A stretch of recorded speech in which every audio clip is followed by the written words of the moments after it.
Kakalimutan na natin ang lahat ng nasa nakaraan.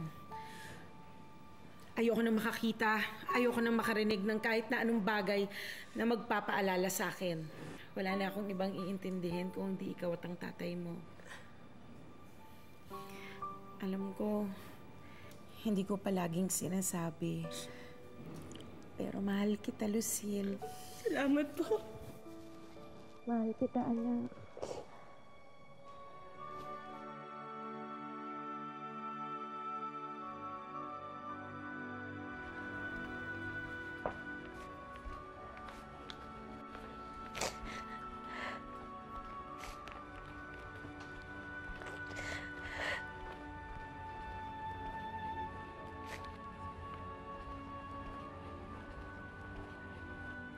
Sino ba yung niloloko ko?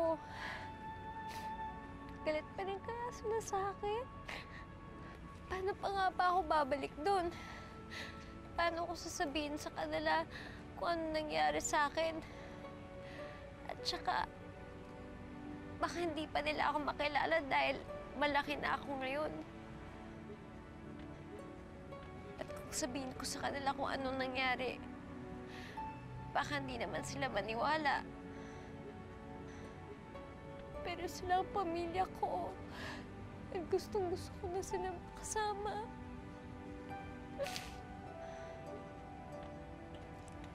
At si Itay, gusto kong bumawi sa kanya.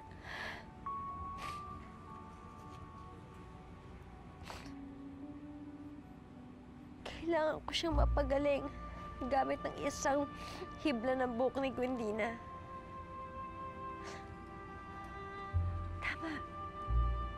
Kailangan ko siyang mapagaling. At kapag nangyari na yun, sasabihin ko na ako si Ina. Siguradong hindi na sila magagalit nun.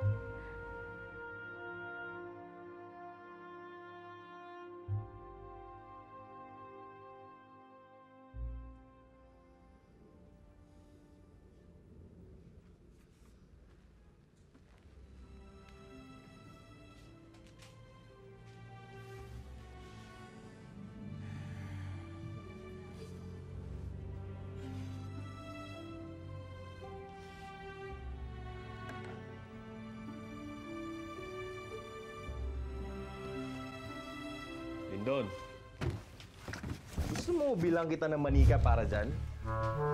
Ba't ba kasi may ganyan ka kalalaki mong tao? Bakit ba? Ano bang ginagawa mo dito, ha? Sa bagay, kanya-kanya tayo ng trip.